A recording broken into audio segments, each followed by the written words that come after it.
All right, we are live, everybody. I am here with Alexander McCurse in London and Gonzalo Lira on the ground in somewhere.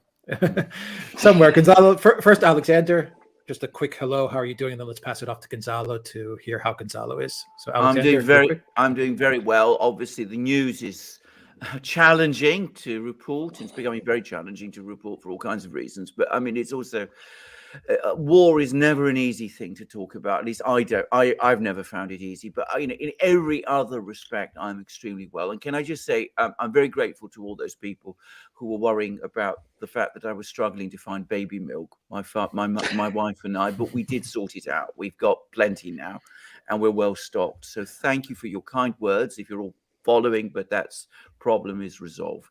All right, and Gonzalo Lira, first off, thank you for joining us. It's always a pleasure to have you on the live stream. And how are you, my friend? How are you doing? I'm doing fine, and once again, it's a pleasure to be on with you both. And yeah, it's challenging because, as I've said repeatedly, being in this situation is at once incredibly tedious and boring, and terrifying at the same time. Because you're always a little bit stressed out.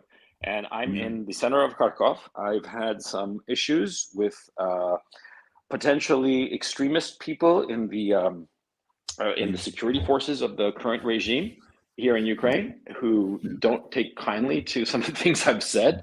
And I've only ever tried to be as realistic and commonsensical as possible. But that is in short supply around the world, I would say. And I'm in the middle of Karkov, as it is being surrounded by the Russian army. And every day I can say that the sounds of shelling are getting closer. Which to me indicates that the Russians are tightening their noose around the city. And yeah, so let's dive into it wherever you guys want to start, and I'll tell you all that I know. Well, let's go into it right away, Alexander Gonzalo. The topic of this live stream is the fourth negotiations that are taking place. So if you guys want to launch it from there, from the negotiations, we can start from there. Or if you guys want to give just a quick update as to how you see things unfolding, whether it's from geopolitical, economic, or on the ground, whatever you know from that standpoint as well. But right before we start, I just want to make one or two real quick announcements. First of all, hello to everybody watching us on Odyssey, Rumble, and Locals, as well as YouTube. Welcome everybody wherever you are in the world. Thank you to our moderators as well. A big thank you to our moderators. You guys are the best. And we are going to be doing a hard stop in about an hour and a half. So whatever questions that are thrown our way, whether they're from our locals community or from YouTube or Super Chats or Rumble, Odyssey, we will collect them all together again, and we will have a dedicated show, as we are doing now pretty much on a regular basis. We'll have a dedicated Q&A show where we will answer all of those questions. So we will do a hard stop in about an hour and a half. Alexander, Gonzalo, the floor is yours. Start from wherever you guys would like to start from. There's a lot of news to get to. Yeah, I mean, let's just start with the negotiations, because I did a program about this yesterday, but I think one important thing to clarify at the moment is that we have negotiations, but that doesn't mean we're anywhere close to any sort of breakthrough. I think that some things have happened which suggest that the tilt in the negotiations is changing. We had the Israeli Prime Minister Bennett, who allegedly told Zelensky, look, you've got to sort out, you've got to be realistic.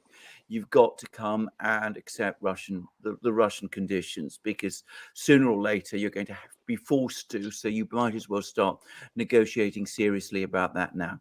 Now, that's been denied by the Israelis. It's been denied by the Ukrainians officially. It's all over the Israeli media. And I'm sure that Bennett did indeed tell Zelensky precisely that. And maybe the indication that there's been some movement over the last couple of days is that we've now learned that the negotiations, which are the negotiations which have been going on for several weeks, it's this group of negotiators from Ukraine, including the representative with the baseball cap and from Ukraine, very strange looking people. But anyway, I just mentioned that. But that negotiation with the Russians has been ongoing.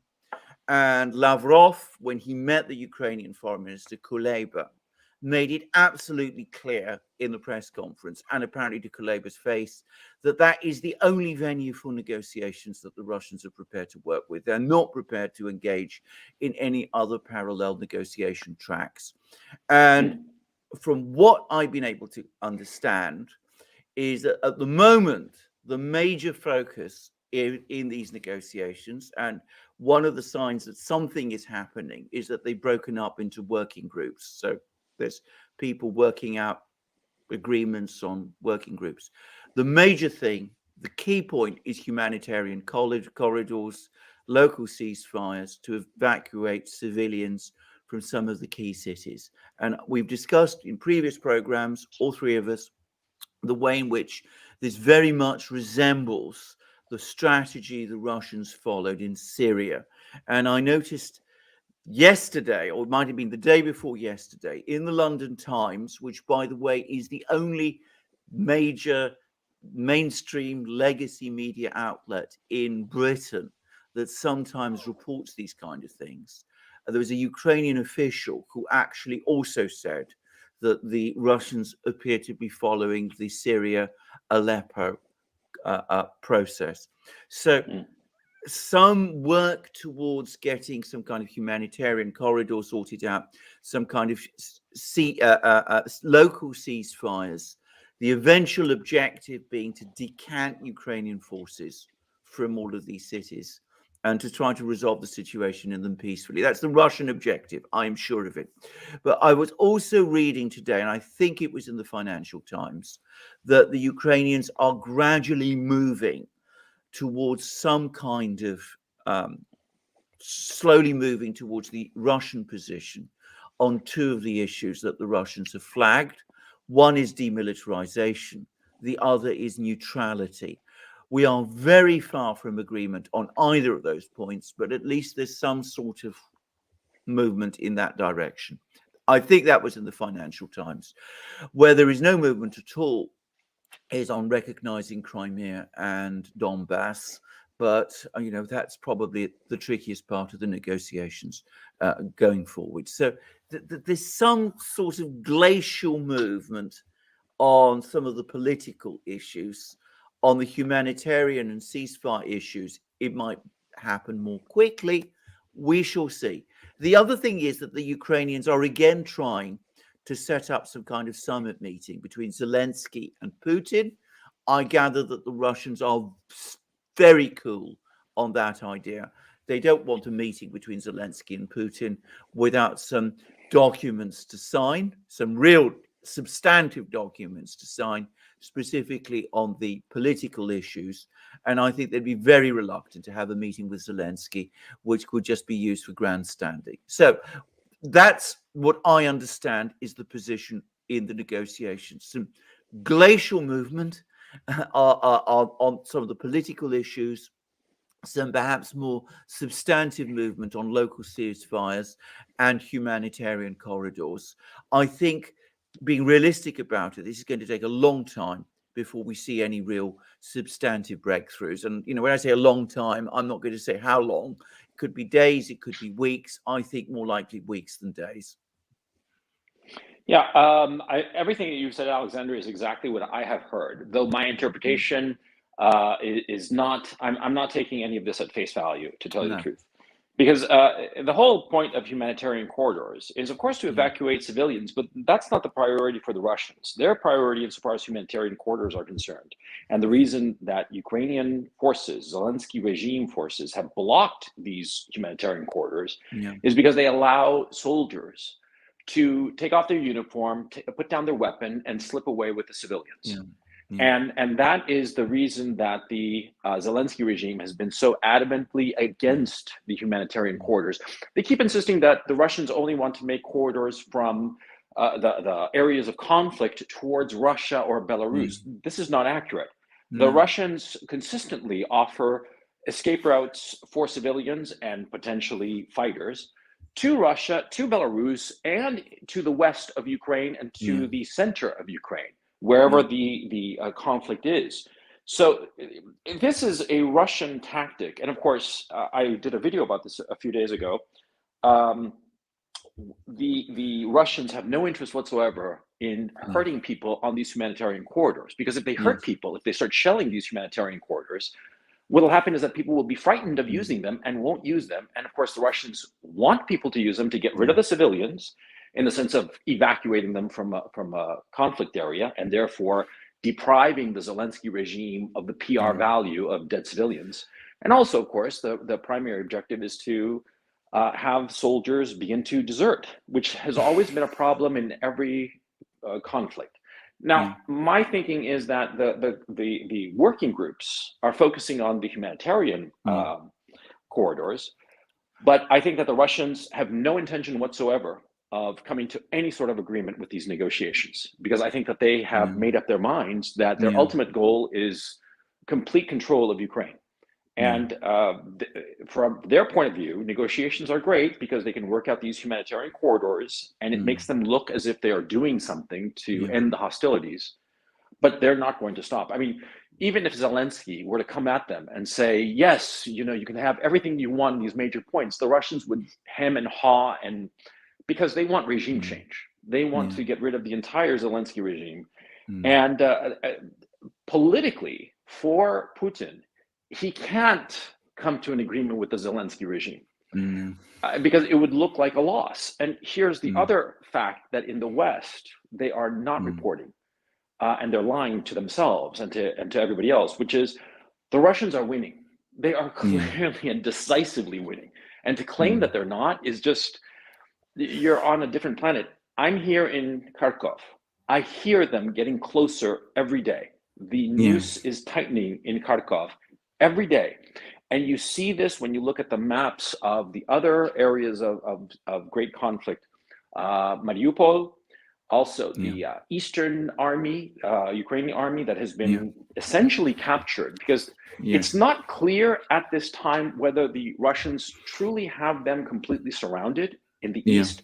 But what is known is that the roughly 50 to 60,000 strong army of Ukraine that is in eastern Ukraine right now, near the contact line with the Donbass, they can't retreat because they don't have the resupply. They don't have the gasoline to move. And so they're kind of stuck, and they're certainly not going to get any reinforcements. And what seems to me to be happening is that the Russians have a coordinated offense where they have surrounded several nuclei of Zelensky regime forces. But the Zelensky regime forces do not have any kind of coordinated defense. It seems very clear, and you should bring on Scott Ritter, because he would be the man who would really be able to make clarity out of this. It seems that the various Zelensky regime units are isolated and essentially fending for themselves.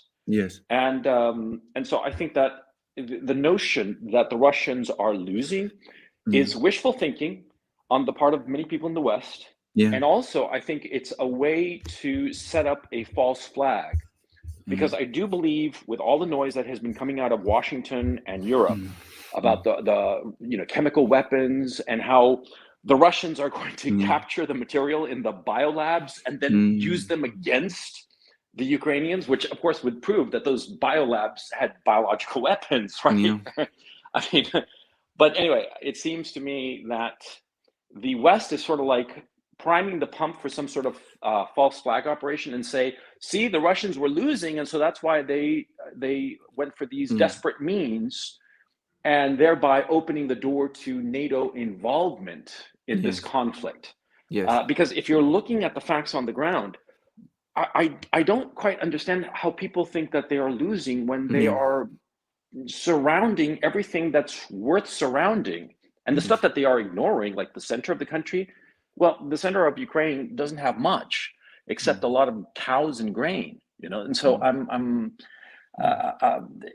it seems the propaganda of Russia losing creates the conditions for a false flag by the West that can be easily blamed on Russia at this time. That seems to be the case.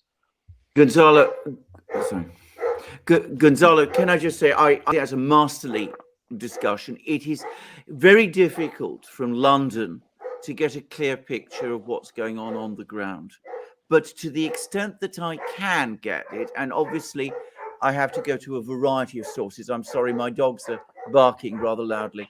But to the extent that I can get it from any sources, it is completely corroborating exactly what you are saying.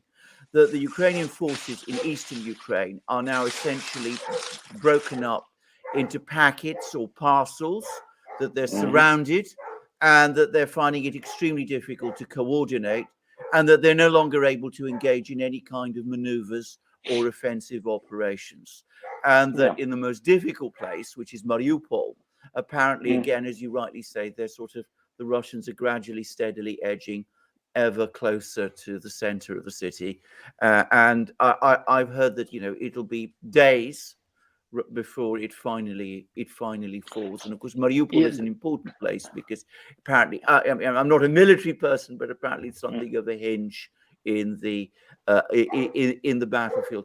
Can I just talk about this business about biological, chemical attacks and all this? Because it's absolutely clear to me here that there is a split between the State Department, which has been very heavily promoting all of these stories and which is clearly taking the initiative in taking an extremely hard line against the Russians on almost every topic. They're the people who come up with all of the various sanctions ideas, who floated. I personally think that crazy MiG-29 idea from Poland was basically hatched there. That's my own personal view.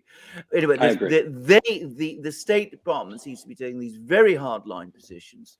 The Pentagon is spending its time shooting them down, like it's shot down the MiG-29 idea, for example.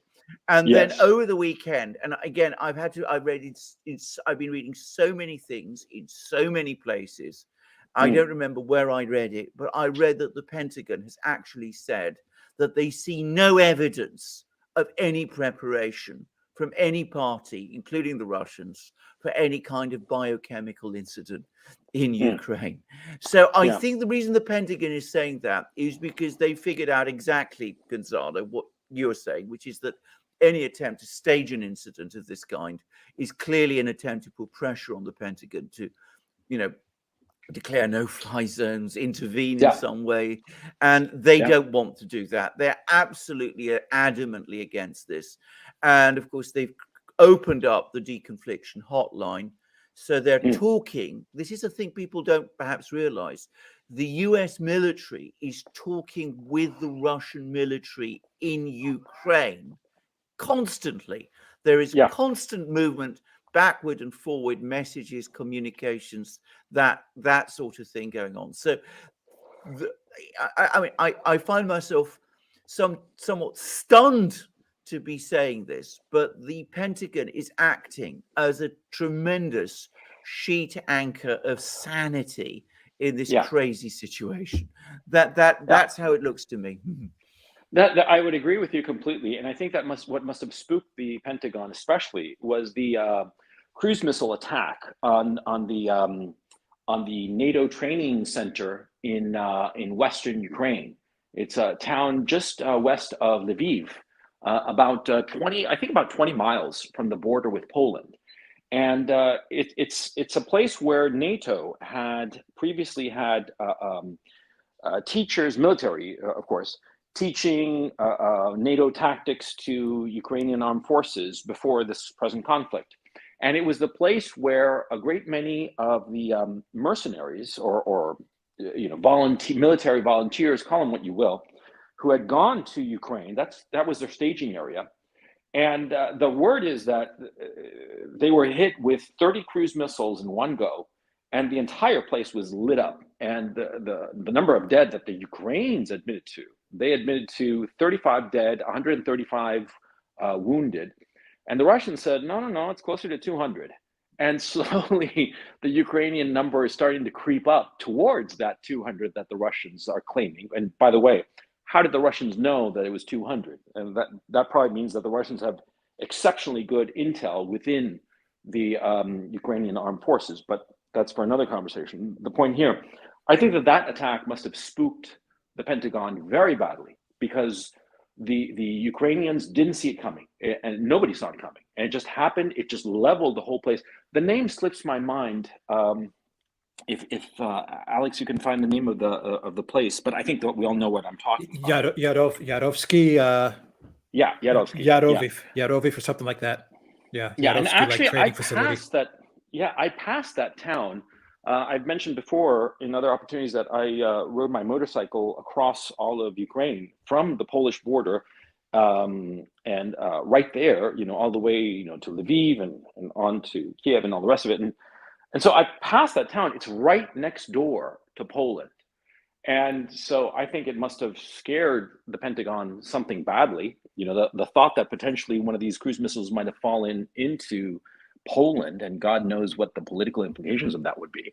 And also, it scared off all of these military volunteers, if you want to call them that, because a lot of them were supposed to be going to Ukraine to join in the fight. And the Russians said very clearly that any weapons coming from the West, any soldiers coming from the West would be considered fair game. They said that, I think, on Friday. It wasn't Peskov. It was a spokesperson for the Ministry of Defense of Russia. And they said that on Friday. On Sunday, bright and early in the morning, before dawn, they are leveling that whole staging area.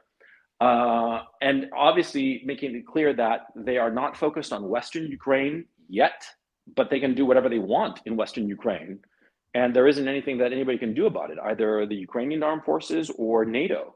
And I think that in combination is just scaring off the Pentagon, and they want no part of this. I think that the Pentagon is realistic and realizing the things that ought to be obvious to any thinking person. Number one, the Russians have their military right there, okay?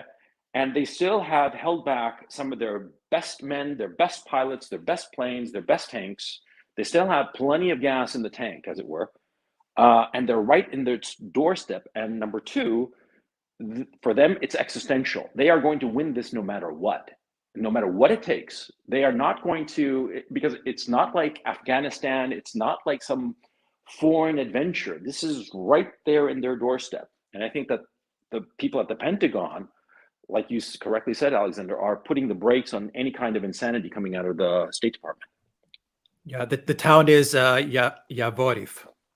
I'm seeing from the chat. Okay, so that's the town. Yep. A couple of quick comments. The other thing that you left out, Gonzalo, is that Stoltenberg made comments saying that if the Russians dare to touch one bullet, one gun of NATO property, then it is going to lead to an Article 5 incident. And what was the Russians' response? They took out this training facility. So exactly. In a way, they kind of called Stoltenberg's bluff there. A couple of other things real quick. Maybe a question to both of you guys. If Putin were to take that meeting with Zelensky, doesn't that legitimize Zelensky and his shenanigans all this time? I mean, in a way, it would be a diplomatic loss for Russia. So he really can't take that meeting with Zelensky until they have something concrete in place, because it kind of legitimizes everything that Zelensky has been saying the past 2 weeks. And it also provides the U.S. with a talking point, the collective West, let's say. It provides them with that talking point that Wendy Sherman was discussing, I believe, like 2-3 days ago, where she said that Putin is starting to come around because the Russian military is losing so badly. So it kind of supports that talking point, and they'll be able to spin it in a way that will be okay, because Russia was losing so badly, it actually forced Putin to come to the negotiating table with Zelensky. So, I mean, what I want to say is that there's really not much choice for Russia or for Putin to meet with Zelensky either way, because it'll be seen as a diplomatic and a strategic loss. I mean, what do you guys think about that? And then I think we should also talk about the incident with China and Jake Sullivan pushing out over the weekend that Russia is seeking aid from China. And we've gotten very strong rebuttals from both China and Russia. Well, can I just say a few things? A few things here. Can I just go back though to a point that Gonzalo made before, which was about what the Russian objectives are. The Scholz and Macron had a conversation with Putin just a few days ago, about 2 days ago, and afterwards, the French were putting out information which is exactly in line with what you said, Gonzalo, that they see that the Russians remain completely implacable, that they're not interested in the kind of ceasefire that the Western powers are trying to engineer. And the French were putting it out that the ultimate objective is the whole of Ukraine. That's what the French are saying. I mean, I don't know whether it's true or not, but that was what was all over the media here in Britain. I cannot overstate how dismayed the media in Britain was after this missile strike in Western Ukraine. Really? You know, it really, it was, you know, the big news. There was serious alarm about this here in London. You could sense this if you read the newspapers properly. And so much so that I do indeed wonder what it was exactly which happened. I think that we're probably going to discover at some point, maybe in a year or two, that there's a lot more to this incident than we know. And that I don't want to say too much because obviously we're on a particular platform. But I did notice that there was a rushed statement that no NATO personnel were involved. So I have no doubt. I personally, you gentlemen are far more judicious than I am, and you know that I'm willing to speculate freely and randomly and often stupidly. But I would venture to guess that that NATO had some people there, and that NATO might have lost some people, and of course, you know, they can't admit to having NATO people there for obvious political reasons, and because it would prove, of course, the Russians' point. And so, I think that in a few years, once this is all over, one way or the other, and frankly, I only see it ending one way, which is complete Russian victory, because they're there. they're like 3/4 of the way there. So I'm positive that there were NATO people, and I think also it must have scared them because of the decisiveness. Because people in the West are very used to bluster and talk, but little action, and certainly not that kind of decisive action, surprising and seemingly spontaneous action that Putin seems to be a real master of. I mean, if we go back 2 weeks, the invasion of itself, I freely admit, I never thought that invasion would happen. But that decisiveness and the going for brokeness, if that's an adjective, of how the Russians went about the invasion, you know, that shocks people. And I think that this attack shocked a lot of people, a lot of military people. And that surprise from the military people must have been translated to the journalists that you read. Absolutely. And can I say that in some ways, the very fact that there was this shock does beg a lot of questions, because, of course, the Russians have been launching attacks on air bases and airfields and military bases all over Ukraine. Why would there be so much particular shock about an attack on this particular base? All right, it's very close to the Polish border, but the Russians have never said that they were going to attack, that they were going to limit their attacks to one part of Ukraine as opposed to another. So why was there this shock, and why was the casualty rate so high?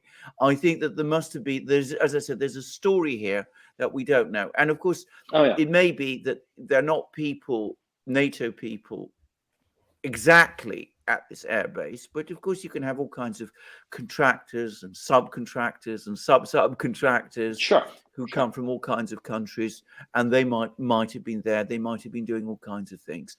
We're not going to learn more about this for a while, but certainly you have to be familiar with the way the British media works to realize what big news this was. And as I said, it really has unsettled people here. Well, is that the action? Is that the action, guys, of a side that's losing? That's that is that the action of a side that's in disarray, that's disorganized? What the Russian military did in that training facility? I mean, I look at that, and that is not the action of a military that has felt like it's lost this war. I think it's the exact opposite. Yeah. It sounds to me like the actions of a military that can decide, oh, well, you guys are trying to slip weapons here in Poland. Okay, look at what I do. And just moves a rook hard across the table and just slams it on the table and says, what are you going to do about them apples? You know, I mean, that was the feeling I got, and a clear indication that there's no place in Ukraine where NATO weapons or potentially personnel can be hidden from them. And I think that might have been it, that notion that, you know, these guys can really, yeah. So, I mean, that's the vibe I get. And but I'm really curious, Alexander, about if you don't mind my asking you, what was it? What's the vibe? I mean, I don't want to. I want to invite you to speculate a little bit as to, you know, or sort of like expand a little bit out on the vibe, on the feeling that you are perceiving from these newspaper accounts. Because I agree with you. Many times these newspaper accounts, when something is expected, they're just like, this was expected. But I want to know what the tinge of the surprise was. Was it shock? Was it just complete surprise? Was it dismay, as if some operation that was ongoing was suddenly collapsed? Please. Shock, dismay, astonishment that it should have happened there, all of which, as I said, begs important questions and does make one wonder why they assumed that this particular location would not be attacked. That is one. I think the other thing that has caused a shock, and, you know, bear in mind, we've had a huge amount of information, in inverted commas here, about the way in which the Russians conduct this war. The other great shock was the precision of this attack. These are very, very long-range missiles launched from enormous distances. We don't obviously know how great the distances were, but they hit exactly on target. And that isn't something, as I said, which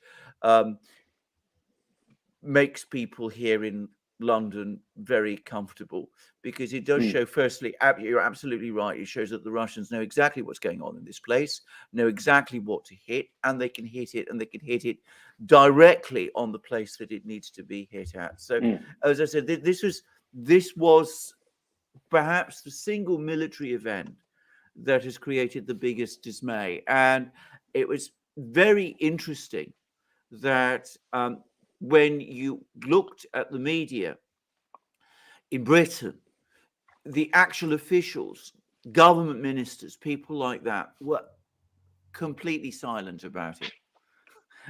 That, you know, you don't have anything from Johnson, from Liz Truss, from Ben Wallace, from anybody like that, actually specifically addressing what actually happened in this incident. You got instead all the usual commentators, analysts, inverted commas, analysts.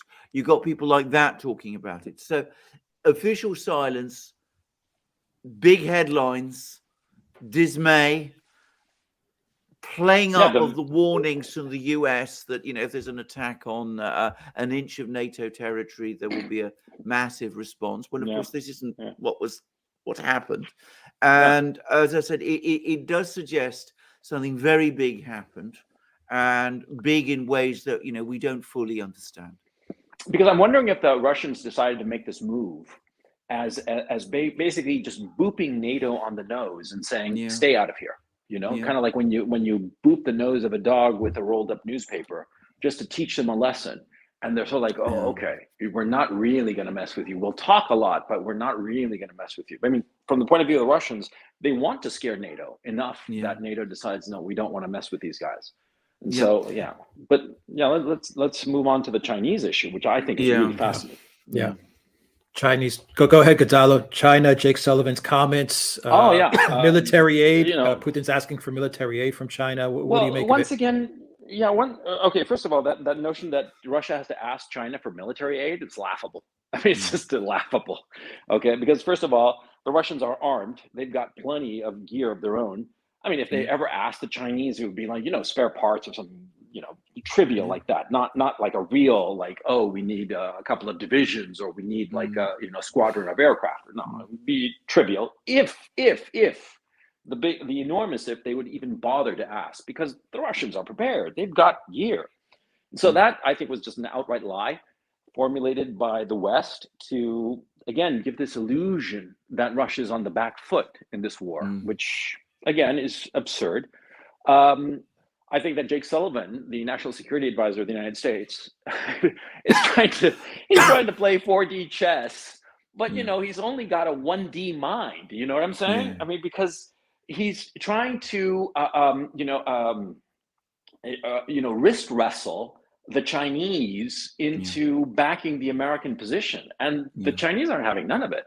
Because the Chinese have made up their mind years ago, and one could venture perhaps decades ago, that Russia is their future. And so they have no interest or intention whatsoever on turning their back on that relationship, which the Chinese have invested so much time and effort in. It doesn't make any sense. And the notion that they're going to, the Chinese are not liking this whole thing, that Chinese firms are going to be punished if they continue to do business with Russia.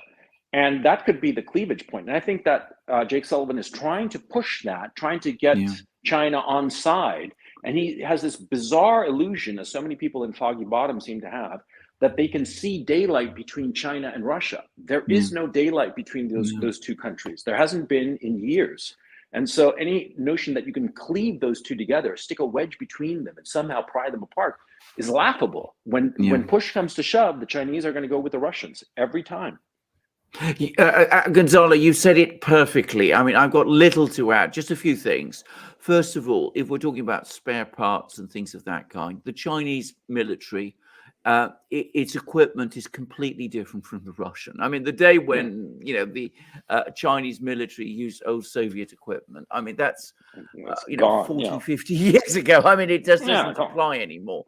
And the kind of equipment we're talking about, the Russians themselves don't use anymore. So, I mean, there's no conceivable way in which, the Russians could borrow weapons from the Chinese and use them against the Ukrainians. And I mean, there's just isn't that degree of interoperability. They're completely different military forces. Maybe in future things will change, but at the moment that just isn't the case at all. Secondly, Sullivan is due to meet Yang Jiechi, who is Xi Jinping's chief foreign policy advisor in Rome in a few days. The Chinese have just confirmed this, by the way. And this is, I think, exactly what Gonzalo was saying. It's an attempt to try to create some kind of wedge between the Chinese and the Russians, to have, the Chinese come out and say, well, no, we're not providing any kind of help to the Russians, and create difficulties between these two countries. This is absolutely stupid. I mean, it's adolescent diplomacy, because, of course, the Russians and the Chinese are in constant contact. I just was looking just a few minutes ago, before we started this program, I was looking at the Chinese Foreign Ministry website, and sure enough, I see that, for example, a Chinese senior diplomat, just spoke with another senior Russian diplomat. They were talking about the Iran deal, all kinds of things like that. The Russians and the Chinese are in constant communication, and there is no conceivable way in which the US is going to be able to play the Chinese off against the Russians, or get the Chinese to exercise restraints against the Russians. Now, as for this idea of the US imposing sanctions on Chinese companies that, deal with Russia, I'm going to say two things. If this is done on any extensive scale, then of course we are looking at an economic crisis in the West that, just doesn't bear contemplation.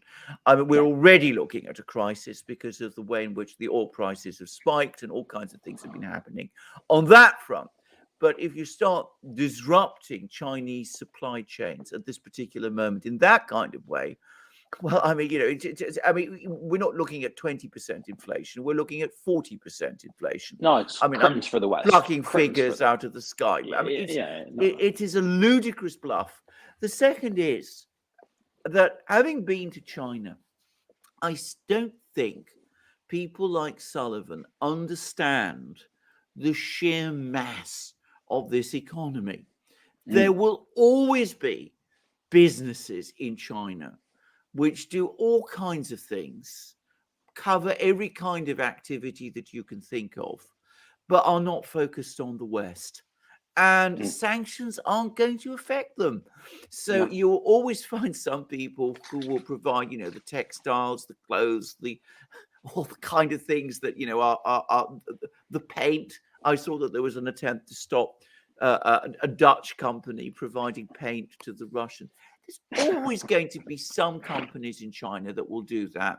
Sure. And with Russian banks now increasingly operating within the RMB, the Chinese currency system, something which must clearly have been organized in advance, that's actually going to be profitable to many Chinese companies. And at the end of the day, because they don't trade with the West, it's not going to be an issue for them. We have this idea that, China is just one giant export machine, just as we think of Russia as one giant gas station. And hateful phrase. Yes, I know, it is an awful phrase. And again, I mean, that might have been true in 1996, but it simply isn't the case anymore. It's based on an obsolete way of thinking. What I'm predicting. And I would also. I'm sorry. I just want to add something too. That the Chinese and Russian cooperation is so extensive that they have gone on joint patrols in East Asia, let alone joint military exercises. But I've always thought that the joint patrols were actually more important because that's more quotidian. That's more like a day-to-day kind of rubbing of shoulders between Russian officer corps and Chinese officer corps. And so I have no doubt in my mind that the Chinese are the best appraised people on the face of the planet insofar as actual Russian advances in this current conflict. I have no doubt in my mind that the Russians are making it a point to give the Chinese a clear picture militarily, warts and all, including their failures, precisely so as to build more trust with the Chinese, because that's been the consistent strategy of Putin and his group, that they identify certain relationships or certain communications channels that they are meticulous in being very honest and forthright. For instance, like the current conflict, we have the Ministry of Defense and the Ministry of Foreign Affairs that consistently tell people what's going on. They don't try to, they don't invent the ghost of Kiev or the 13 martyrs of Snake Island or any nonsense like this, which later turns out to be PR nonsense, right? And that kind of consistent building of credibility is very valuable at key moments. The Chinese must be perfectly aware of how things are going militarily. And that, of course, by knowing such granular detail, it will make the Chinese even harder to split apart from the Russians, because the Chinese know exactly how the Russians are doing. And so there's no uncertainty, because lack of trust comes from uncertainty. But if you know exactly how your partner is doing in some conflict or some other situation peripheral to your relationship with him, then that trust becomes stronger. And this is human nature. And so I think that this whole Jake Sullivan play of trying to split China from the Russians is ludicrous. I think that, of course, the notion of actually sanctioning China is just stupid. I mean, even floating the idea is just dumb, because it hurts your economy, it scares people. And I think we are seeing this with India being threatened by sanctions for doing business with the Russians. And now this was announced, I do believe today, the Indians and the Russians are working out a mechanism for the Indians to buy Russian oil in rupees. They're working out a mechanism for a rupee-ruble exchange rate, and they're going to tie it in somehow with the renminbi, the currency of China. Apparently, they want to use the renminbi as a standard, potentially ushering in ushering the day that the renminbi might become the global reserve currency or another one of the global reserve currencies. But that's for a different conversation. The fact that the Indians and the Russians are doing this, and what's interesting is that the Russians are going to sell oil at a discount to the Indians. It's basically signaling, hey, if you are on our enemies list, no oil for you, no food for you, and no fertilizer for you, which is a big deal because Belarus, Russia, and Ukraine produce a pivotal amount of the exportable grain around the world. I believe 25% of the global export market in wheat, and they are a pivotal player in the fertilizer industry, which is crucial now because now in the next 4 months we're going to have the planting season, and this will affect food prices come the fall, winter. And so this deal that the Russians are making with the Indians and figuring out a way to exchange via rubles and rupees will ultimately lead people to say, hey, we should just trade directly with the Russians, cut out the dollar, ignore treasury bonds, move into the ruble, move into the renminbi, and work with these guys, the Chinese and the Russians, like the Indians are doing, and we'll get a discount. The Russians are playing this game very well. And so it seems to me that, yeah, they might be taking a hit right now, but in 4 to 8 months from now, they might be looking really, really good, in really good shape, whereas the West is going to be looking at double-digit inflation for sure. Alexander, unmute. Expand that. Yeah. I find myself in complete agreement with Gonzalo. This is, but great minds think alike. Great minds think alike. Double-digit inflation, I am sure we, to all intents and purposes, already have. I mean, yes. I can see this now manifesting itself increasingly in London.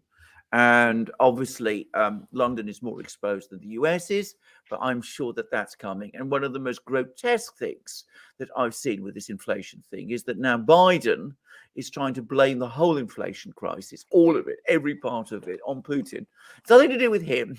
It's Putin who's to blame for the inflation crisis. Now, this is getting much worse. Bastard. I know. I mean, this is going to get much worse over the next few weeks and months. But you're absolutely right. The big underlying story here is that there is a new financial system now being created at an accelerated pace, and India is involved. And as a parenthesis, it was very interesting that the Indians and the Chinese, who are supposed to be at odds with each other, had a very productive meeting talking about border issues. And it seems that they reached a lot of agreement on de-escalation and deconfliction. Oh, really? I hadn't heard absolutely. That. Could you expand on that? It's completely unreported in the West. Both the Chinese and the media. Absolutely, it is serious. Exactly. Now, we obviously there's been meetings like that in the past, which seem to have gone well, and then things have gone wrong, and all that kind of thing. But at the moment, the Indians and the Chinese seem to be intent on working together. I think that they are all seeing this administration in Washington. They don't like it. No. They don't like the way it's handled this Ukraine situation. They don't like the people who, the people like Sullivan and Blinken, and they're making their own decisions. And just, if you remember, a few days ago, about a week ago, there was a lot of excitement because an official at the UAE said that the UAE might do something in mumbled words about, UAE might try to persuade OPEC to increase oil supplies. Mm-hmm. They've done absolutely nothing. Oh yeah, nothing has happened since. Yeah. They're still not accepting Biden's calls. And I understand that the foreign minister of Qatar is on the way to Moscow. So, it's not looking... Well, it seems to me that this crisis might be the catalyst that frees up the possibility of strong ties between India and China. because I agree with you. You know, nobody likes the American administration, but I think it's more subtle than that. They're scared of the American administration in the sense that they are unpredictable in an incompetent way, that they do stupid things. Because the Russians, for instance, and the Chinese, they didn't have that much of a problem with Trump because he was unpredictable, but in a very rational way, in a crafty way. And so they were like, you know, yeah, he's an SOB and all the rest of it, but he's our kind of SOB. We understand that kind of shiftiness, whereas the current administration is just incompetent. And of course, because Biden himself personally is so weak, what you really have going is a bunch of different factions behind the scenes that are pulling the administration in different directions, often contradictory directions, that can be very, very damaging to different countries. The hysteria over Russia is a prime example. It just went overboard. And so I think that because of this crisis, because of the absurd anti-Russian sanctions and xenophobia and hysteria and all the rest of it, the Indians are saying, you know, it's not smart to hitch our wagon to the Americans. Let's make nice with the Chinese. And the Chinese, who are clever, if anything, they're realizing, you know, the border issues that we have with the Indians, why don't we do like we did with the Russians in the 90s? Because if you recall, in the 90s, the Chinese, before the 90s, the Chinese and the Russians had constant border disputes. And in the 90s, the Chinese made a consistent effort to solve those problems, precisely so as to lay the groundwork for improved relations with Russia, which now are obviously paying enormous dividends to the Chinese, and sort of in terms of access to raw materials, access to military technologies and other high-tech technologies that the Russians have developed. So I think that they might be making the same calculation insofar as India. And this, to finish the point I want to make, and the conclusion that I think is important, this would be a pivot on the part of India, the India-China relationship, because India and Russia have always been steady. If it pivots this India-China relationship, all of a sudden you have three very large players. I mean, two of the largest countries on the planet, and the third, the physically largest country on the planet, all of a sudden dancing to the same tune, dancing together. And this will naturally create a gravitational attraction that will bring in Iran. And clearly, by the way, it's the Russians that are sabotaging the Iran deal, and the Iranians are going along with it because they value their relationship with the Russians. It would bring in Iran. It would bring in other countries, Vietnam, which has had longstanding problems with China.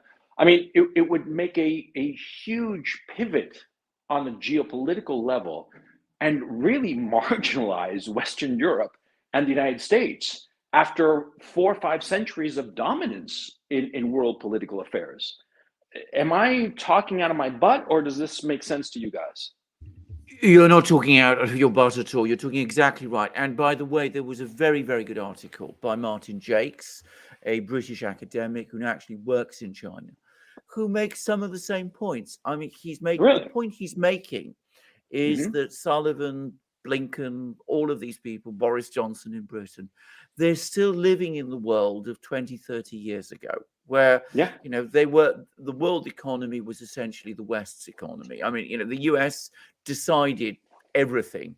And, you know, this even was true during the Cold War. I mean, there was the Soviet Union and its bloc, but relatively speaking, it was very small. Everywhere else you were, in India, in Japan, in Africa, in Latin America, everything was structured around the West and the Western economies, which were overwhelmingly dominant. That world has gone and it's receding. The real center of economic gravity is the Indo-Pacific region. And China, obviously, India to a great extent, the ASEAN countries as well. It's simply these statements, you know, that we're going to start sanctioning Chinese companies if they do trade with Russia and that kind of thing, is based on a misunderstanding of the world, of the economic balance of the world, based upon history rather than contemporary fact. And you know, if you go to Asia, I mean, which I have done, I mean, you know, for example, Union Pay there, you know, the Union Pay cards, which are completely outside the American, you know, financial system, the Western financial system, they are everywhere. They Yeah. are more widely accepted in places like Malaysia, for example, than Visa or MasterCard are. Yeah. A fact which, as I said, I think many people in the West simply just can't get their minds around. Yeah. Yeah. The Yeah. the Middle East is also going to pivot, guys. Yeah. I mean, we got 3 more years of Biden. 3 more years. I think the Middle East is going to pivot. Saudi Arabia, MBS absolutely despises Biden. They're not picking up his calls. Africa is already pivoted. I think. Take a look at how Kenya voted in the UN Security Council. I mean, that's just look at what's going on in Africa. We already know that China has a huge presence in Africa, and to me, this is all about trust. The Biden White House and the EU, they destroyed all the trust in the Western financial architecture. It's gone. They destroyed it, and But it's not going to come back. And they did it so fast; it's not going to come back. And it goes back to a point that we were talking about, Alexander, in a live that we did maybe about a week ago, which is the fact that the EU and the US, they vomited all their sanctions and all their cards. They threw them right on the table, and they just threw everything out there in this hysterical, emotional hissy fit. They didn't hold anything back. And then you take a look at what Russia is doing, and they haven't retaliated at all, pretty much. Even the talk about nationalizing assets, I'm hearing a lot of discussion from different parts of the Russian elite class and the Kremlin. Some people are saying nationalize those assets, but a lot of people are saying don't do it because it may sound nice, but if we do nationalize assets of companies that have just put a pause, have not left Russia, but have just put a pause in doing business, we're going to break that trust that investors have with our country. So you're hearing debate. I mean, people are talking about it before they do it. It seemed like the Blinkens and the Sullivans and the van der Leyens and the Borrells were just like, you know what, Putin bad, Russia bad, sanction the central bank, confiscate everything. Yeah, and it was done. I don't think that people in the United States, certainly, or even in Western Europe, understand how shocking it is to have confiscated all your foreign currency reserves in that you've deposited in the United States and Western banks. This is shocking. I mean, they just went ahead and stole it. This is asset forfeiture. It is a practice that in the United States is quite common, and it's highly destructive. It's basically law enforcement says, oh, we think you're guilty of a crime, so we're going to take your stuff, your money, your car, your house, even in some cases. It's really a Could despicable. You say Abramovich? Could you say Abramovich? Yeah, well, it doesn't really matter if you like these oligarchs or not. That's not the point. The point is the central bank hitting them in their reserves. I mean, that would, if I'm an asset manager at a central bank, I'm scared. I'm all of a sudden thinking, if my government just does something that the Americans don't like, are they going to steal my money too? The money that I'm responsible for, the money of my country?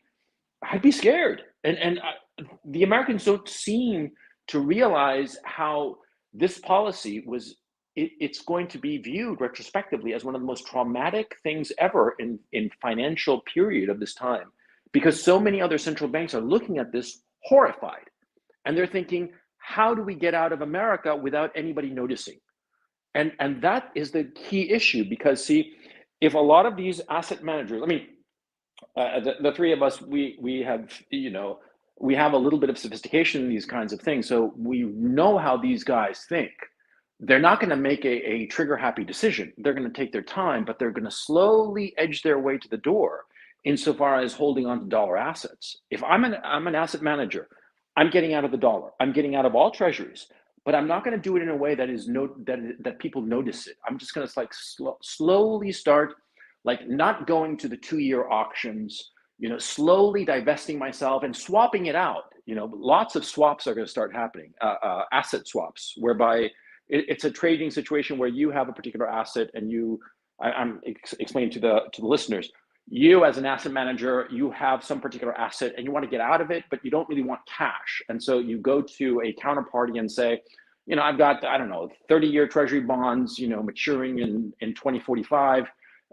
Give me, Chinese bonds, or give me the bonds of a commodities-rich country like Chile, for instance. Give me Chilean bonds, which are rock solid because of the commodities, and you swap out your positions, and it's actually very difficult for the Federal Reserve to realize when Treasury bonds are being swapped out, because it's not a sale; they're just swapping it, and because of that, the Treasury, the Federal Reserve, and the Treasury Department, for that matter, they know that they have Treasury bonds outside of the United States in sovereign wealth funds, but they don't know really who holds them because it's self-reporting.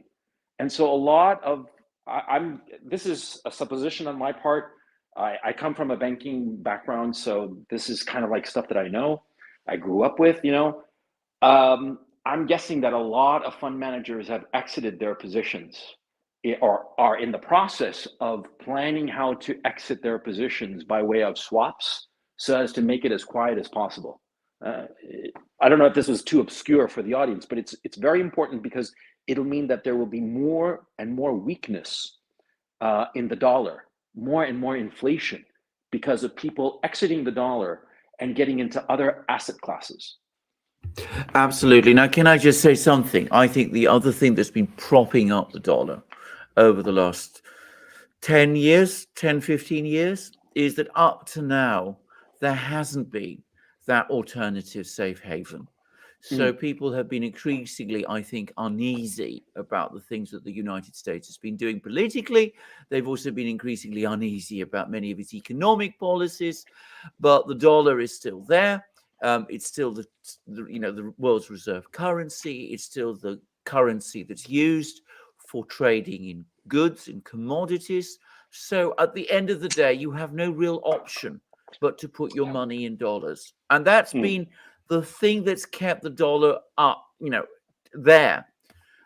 What they've just done is going to make it much more likely that before very long, we are going to start seeing safe haven alternatives. Chinese currency be used as the anchor for rupee trades. Yeah, It's an alternative system of financial architecture being established in which you don't have to put your money in dollars anymore in order to find a safe asset. And if that crystallizes over the next, it'd still take a few years, I think, to fully crystallize. But if it crystallizes, then to be straightforward about this, especially if this administration continues along the path which is going, which of course it will, because it knows no other, then I can very easily see an implosion. And this is something that I think people in the US need to understand. Whereas an implosion, not a collapse. There will always be value for the dollar because, of course, it's a huge economy still and all that. But an implosion of the dollar's position as the world's reserve currency, it will certainly and dramatically shift. And at that point, of course, the United States will be faced for the first time with the challenge of having to decide how it's going to live within its means, because that's what the US hasn't been doing for at least 30 years now, certainly since the end of the Clinton era. Yeah, and I would also, I would venture to speculate something, and this is just throwing it out there. I would think that the currencies that people are going to start to get into are the currencies of commodities-rich countries. The Russian ruble, the Chilean peso, the Canadian dollar, of all things, the Australian dollar. See, the countries that have commodities, that have, and not just a few commodities, but industrial metals, food production, I think is going to be a big deal. Something that 3 years ago you'd be laughed out of the room if you said that there was going to be food insecurity and that agricultural commodities were going to be a big player. Well, they're looking like they're going to be a very big player this year because of the fertilizer issue and the fact that Russia, Belarus, and Ukraine control, such a huge market in the agro commodities. I'm guessing that the currency of the future, the currencies of the future, will be the countries that have large commodity positions, export commodity positions. Wow, this is fun. This is going to be really cool. I entirely agree. Anyway, I mean, the point is, I don't think this administration understands any of this. I think that I think it was you who said some time ago, Gonzalo, in a previous live stream that we did, that they still live and function within this architecture that has existed for so long, and which has always been up to now so stable. They cannot contemplate a reality beyond this. What happens next, guys? Where do we go from Alexander? here? What does the U.S. have to do? What does the EU have to do? Can they tell Zelensky to surrender and to walk everything back? Can they roll some of these sanctions back, or is it a one way street? What about Russia? What about Russia? What do they do? Is it a one way street for them? They have to win. Can they negotiate a settlement? I think the Germans and the French, but especially the Germans, this is my sense from Germany, are starting to get vertigo about what they've done. I think they're beginning to understand that some of these ideas, about phasing out Russian oil and Russian coal and Russian gas and all that within a year is simply not practical, and that the hit that Germany stands to suffer from all of this is enormous, and not just a short-term hit, but a long-term one as well. As I've said many times, we have a very weak, very inexperienced German government, which just didn't understand what it was doing. I think they expected that announcing this massive shock and awe sanctions would provoke a political and financial crisis in Russia. The banking system would collapse there. The oligarchs would move. Putin would be overthrown. And it hasn't happened. So what they're trying to do at the moment, the French and the Germans, because this is the weakness of the French, Macron cannot ever bring himself to break with the Germans. He could have done it. He'd done it a few weeks ago. That was his opportunity. That was his moment to shine.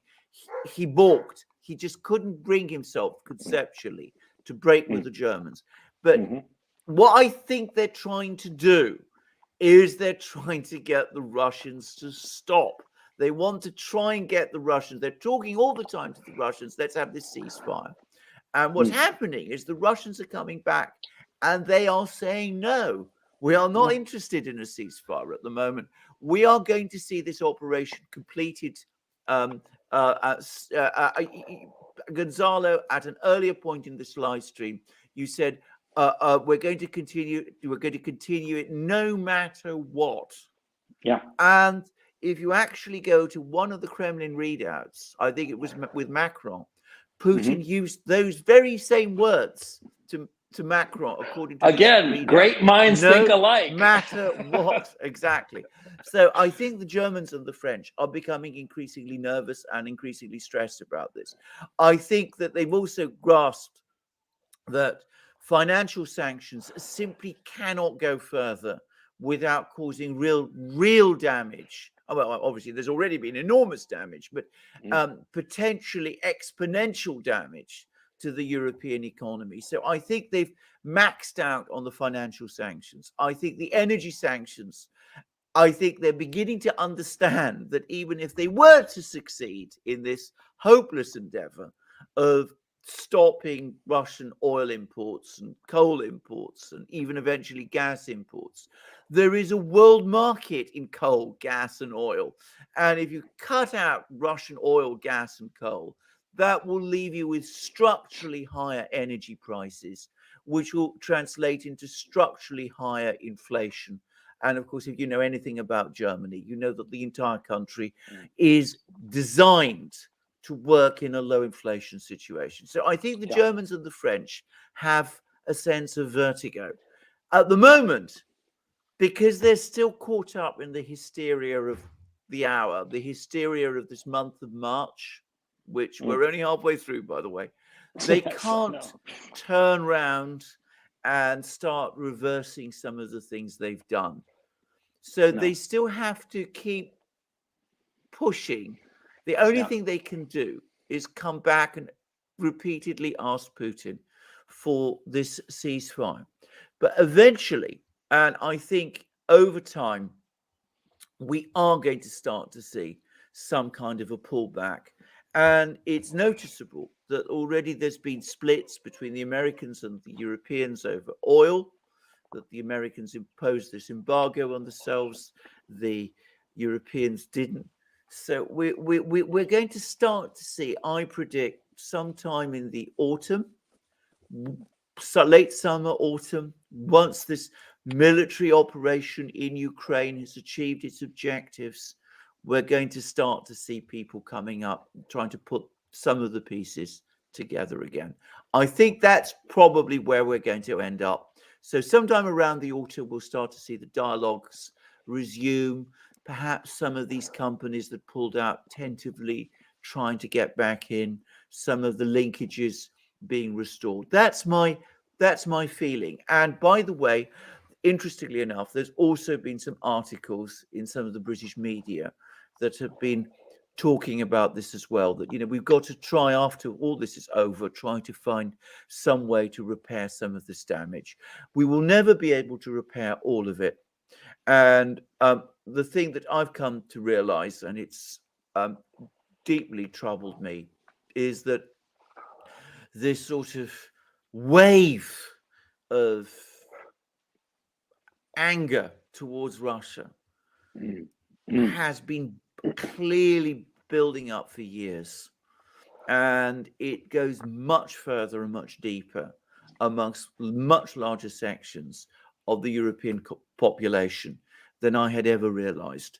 I mean, I'm baffled by it. I don't completely understand it, but it's welled up in this extraordinary way. And I think that the Russians, for their part, have seen it. And I think that they're going to make the decision now that after this, there's never any going back. There's no going back to Europe in the way that there was. From now on, you know, it's ourselves alone with our friends in the East.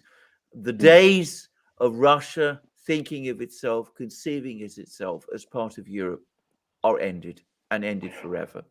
I agree. And this is my thinking. See, several facts come to mind. Number one, these sanctions and the anti-Russian hysteria have strengthened Putin's hand domestically.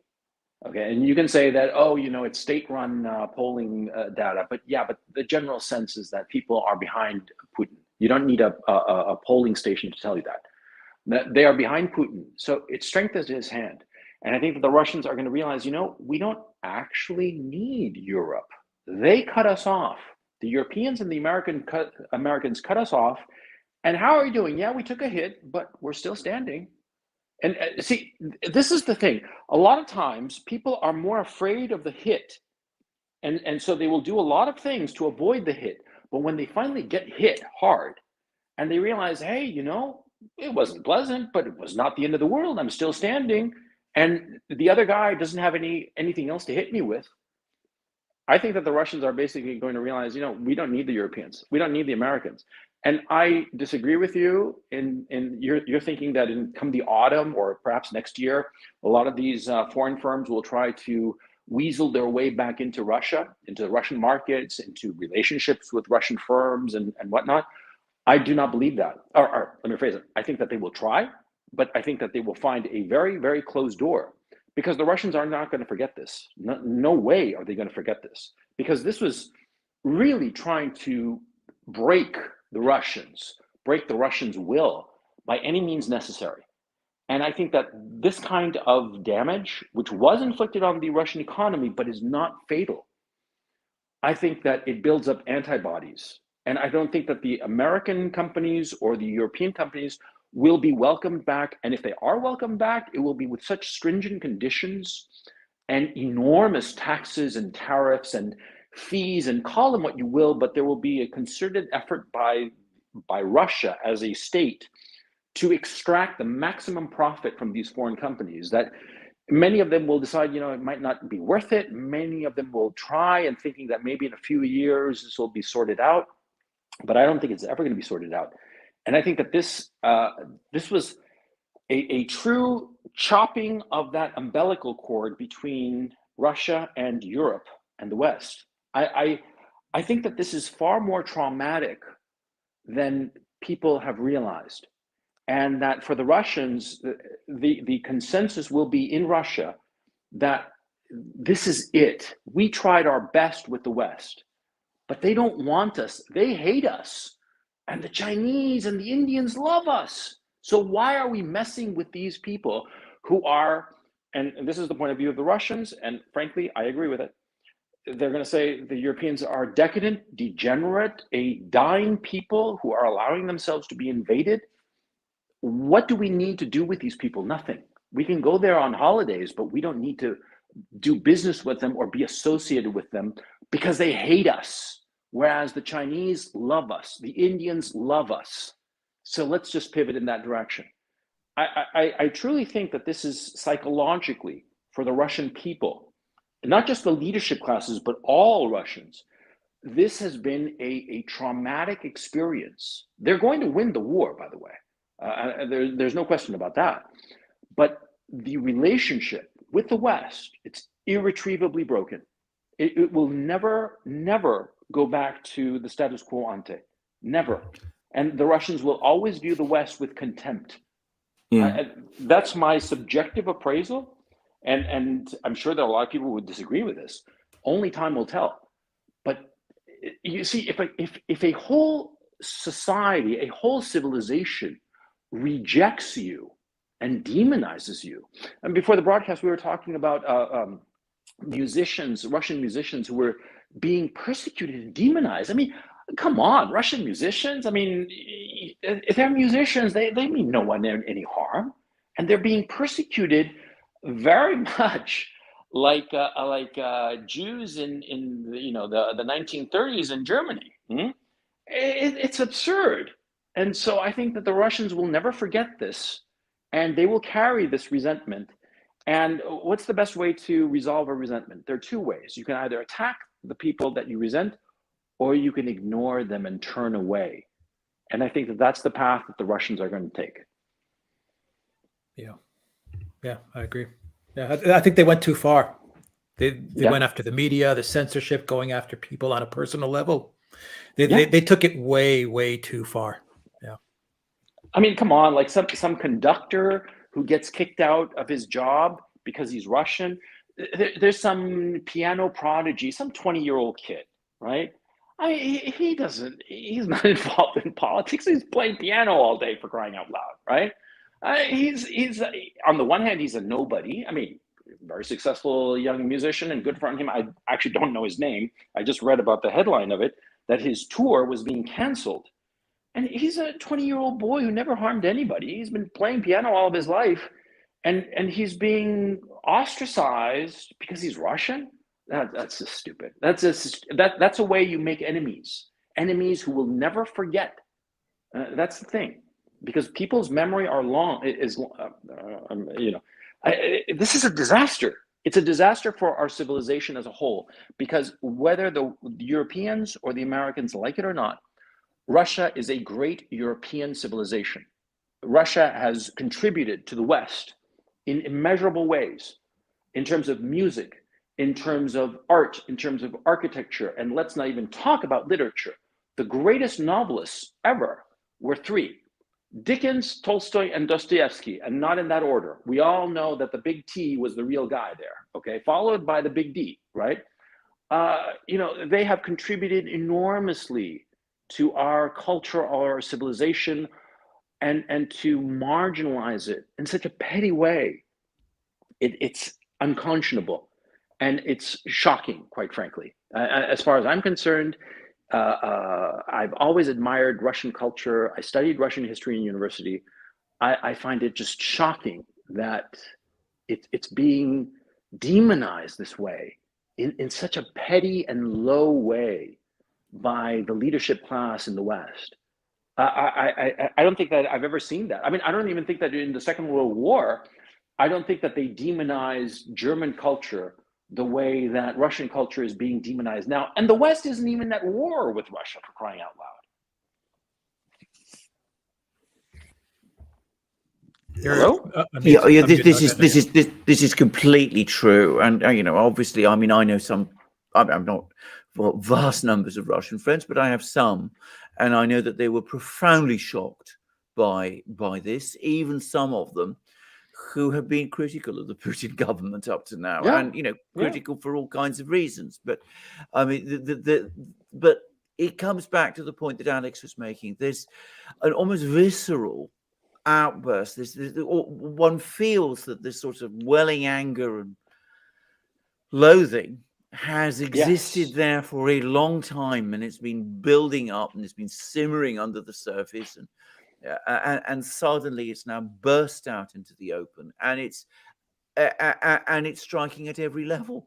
And I absolutely agree. I don't think the Russians will ever forget this. I think that this is something that immediately they have noticed. And by the way, there was one thing, in my opinion, which hit home most immediately of all of the other things, and that was the closure of European airspace, basically to flights from Russia. I mean, from Aeroflot, because that basically was telling Russians, you're not wanted here. We don't want you. Mm-hmm. Yeah, unbelievable. Unbelievable. Gonzalo, Alexander, false flag. Are you guys worried? Yes, extremely worried. I will genuinely say that I do believe that the Americans and the Ukrainians are playing a false flag, and I am extraordinarily worried. I think that they have planted the notion that the Russians are losing this conflict, so that they can say, "See, they're losing, and that's why they did this false flag," and use this false flag as a justification for NATO involvement in this conflict. And I think that the signs are all there. They're talking about it openly, that the Russians are going to do a false flag, which doesn't make any sense if you're winning. But of course, if you've told your own people that the Russians are losing, then it makes complete sense.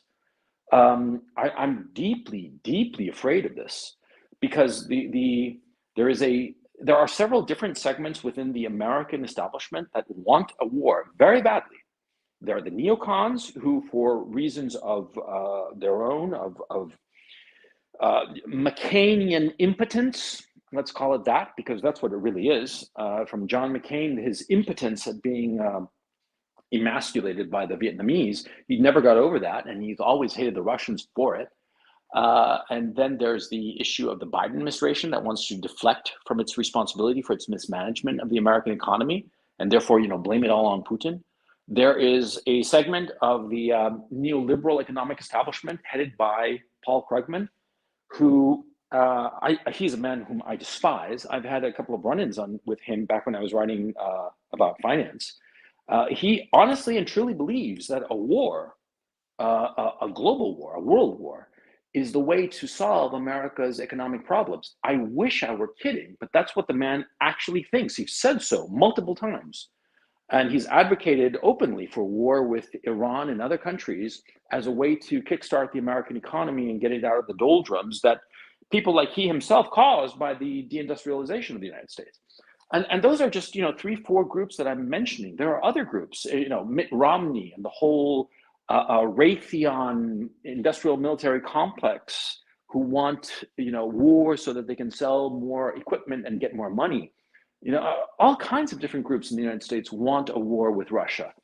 And so my terror is that they'll get their way, and that people like Victoria Nuland, Wendy Sherman, Anthony Blinken, who have a deep and abiding ethno-religious hatred for Russia, because that's the only way that you can characterize their animus towards Russia, well, they will do anything to cause the conditions whereby NATO goes to war with Russia. And that's why I believe that there's going to be a false flag. And that's why this Russian strike on the training center outside of Lviv, I think, was so important, because I think that the only people who might be rational at this moment is and I can't believe I'm saying this, is the US Pentagon, because I think that they're the only people realizing that, no, we don't want to get involved with the Russians because it will get bad for us. It will get really bad for us. So let's just steer clear of this whole mess. I think that that's what the Pentagon is thinking, and let us hope that they have the political muscle, whatever is necessary, to prevent the United States from carrying out some grotesque false flag that will only hurt Ukrainian people and will potentially widen this conflict in ways that are completely unpredictable and might wind up in the most horrifying outcome. Yeah. Sorry for ranting like this, but it's something that I truly worry about. Alexander. I share your worry completely, Gonzalo, because of course these people in Washington and elsewhere, and in Ukraine, of course, itself, are playing for the very highest stakes, and they have no reverse gear. I mean, about people wanting to continue the war, just to say this, and even escalate it. I mean, this is from Responsible Statecraft, which is the website of the Quincy Institute, and it says this, and this comes from within the U.S. Foreign policy establishment. It's a more realist wing, and it's critical of the policy, but it says many in the administration seem to actively wish to continue the war as long as is necessary to inflict an unconditional defeat on Putin or even bring him down. And then there's a reference to a quote from Victoria Nuland. And there's talk about anonymous reports from administration officials who want the war to continue for a decade or more in order to guarantee that Russia will lose. Now, of course, if that's your plan, if you really think that you're going to bog the Russians down, by the way, this talk about bogging the Russians down has been stupid. I mean, they talked about that in Syria. They talked about it in Afghanistan, by the way, and they had some success there. But in the end, they themselves got themselves bogged down. We must never forget that. But all this talk, if of course, on the contrary, it looks as if the Russians are not going to get bogged down. If, on the contrary, they are going to win, when you set yourself these enormous objectives, bring down Putin, crash Russia, do all these kind of things, if that's not going to work, and if you're going to find yourself the loser, well, what do you do? And the pressure to double down and to intensify and to escalate in some way from these kind of people. I'm not saying everybody in Washington thinks like that. The Pentagon, I'm sure, doesn't. But these sort of people is going to intensify and grow. And of course, when people start to look for means to escalate, well, all sorts of dangerous plans like the kinds we've been talking about start to, float up to the surface. So I'm afraid I think this danger is extremely real. And of course, it's also extremely real in terms of Ukraine, because if they feel they're going to lose, which they are losing, if it looks as if things are going to go terribly badly for them, well, what do? Their entire strategy, as far as I can see, has been to try to get NATO directly involved in the war.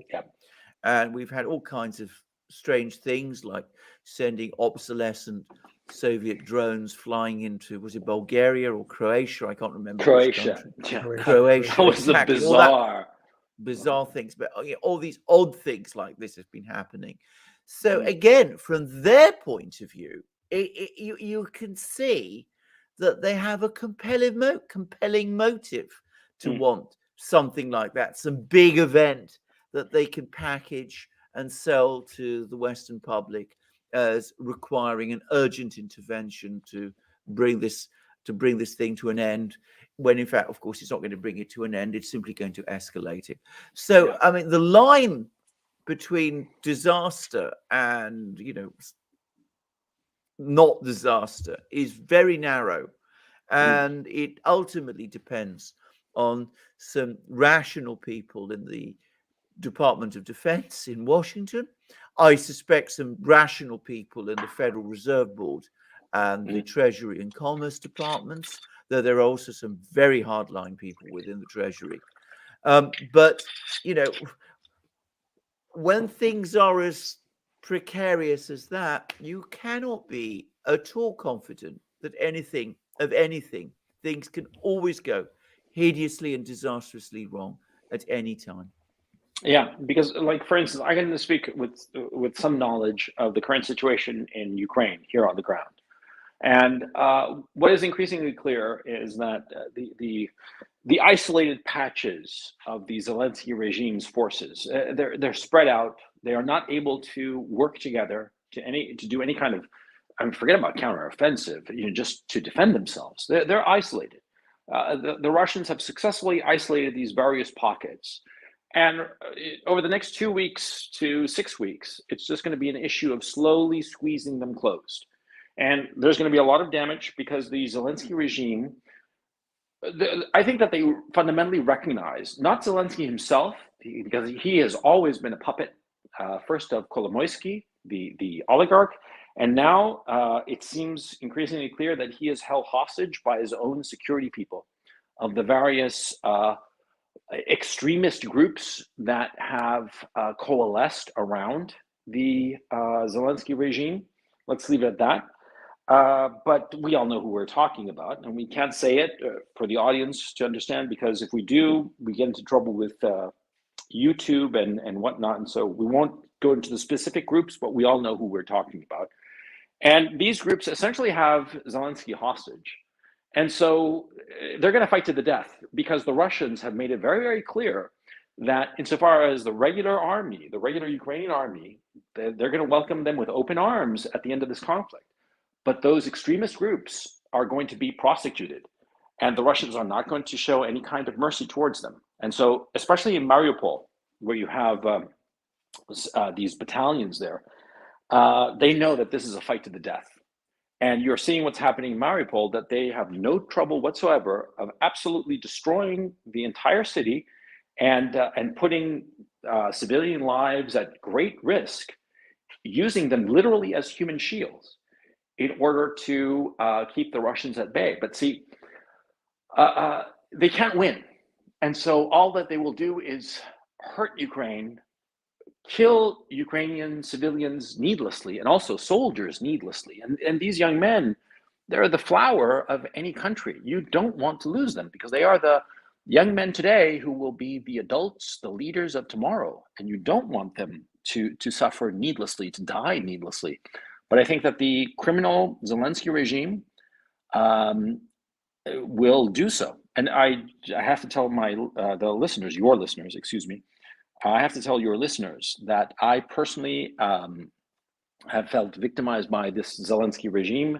And so my appreciation of it is rather emotional, because I truly believe that they are just gangsters, thieves, murderers, liars, the worst sorts of people. And I have seen that up close and personal. I mean, do keep in mind, they assassinated one of their own negotiators on the suspicion that maybe he was helping the Russians in some way or other. They assassinated him.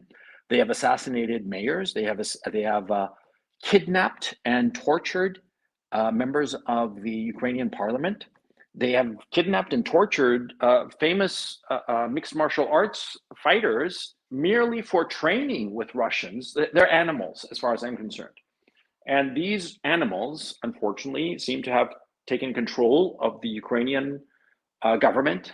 They control Zelensky, the puppet, and they will fight to the last Ukrainian to save their hides, because the Russians know who they are and have no bones about their objective, which is to, basically grab them and string them up from the nearest lamppost. And I, for one, completely agree with that, because I do believe that these people are animals who care nothing about Ukraine as a nation, the Ukrainian infrastructure, or much less the Ukrainian people. And sorry for getting a little bit emotional about this particular issue, but I'm very, very adamant about how much I despise these people who are currently in control of the Zelensky regime, and who are just nefarious and horrible. Yeah, sorry about that. Sorry, gentlemen. I'm getting out of sorts on this particular issue. No, I mean, we have to say that you are on the ground in Kharkiv, and you've been Absolutely. there for a while, stuck in this conflict. So, No, I don't mind being in the conflict. That doesn't bother me. I mean, it's it's not fun. I'd prefer to be in Tahiti if we're being honest, right? But well, actually, no, I'm more of a snow guy. So if you could send me to Zermatt, I'd be happier there. But no, that's not the problem. The problem for me is how that they have carried out political kidnappings and political assassinations during this conflict. And you would think that it's the last thing on their minds to be worrying about political score settling in when your country is being invaded. I mean, the Russians are calling it a special operation. It's an invasion. Let's call a spade a spade. But they are more concerned about settling political scores and intimidating people for pointing out the truth than for protecting their own country. And so I find them despicable. I'm sorry. Yeah. I'm afraid I am going to have to. Yeah, we have to wrap it up. We have to wrap it up. Any final thoughts, guys? Alexander, Gonzalo? Well, I think we've covered an enormous amount of ground, and we've said very, very much. There's some, by the way, uncorroborated reports that the Chinese foreign minister is heading to Moscow tomorrow. We'll see whether that's true. Absolutely, which is, probably a sign, to indicate support and have a brief, public briefings with the Russian leadership. So the Chinese are clearly, but I want to stress these are just reports. We haven't yet had any official confirmation from anybody. So we'll see what happens. We will see what comes. Yeah, my final note would be keep your eye on India, China. I think that if that pivot happens because of this crisis, it will be a realignment of the entire globe. It's subtle, but it will be crucial. Yeah, I agree. And once again, gentlemen, thank you so much for having me on. It's always a pleasure. Thank you, Gonzalo. Stay safe, and we look forward to having you on again very, very soon. Thank you to everyone that watched us on Odyssey, on Rumble, on YouTube, and on Locals, our amazing Locals community, the Duran.locals.com. If anything happens with us and with our content, the first place to go to is the Duran.locals.com. And thank you to our moderators. Thank you very, very much to our moderators. And to everyone that sent a question, whether it was on Rumble, on Odyssey, or on YouTube, as well as in the Locals chat. I will gather up all those questions, and Alexander will go through them and get them up tomorrow. We'll get answers to all those questions tomorrow. Yeah.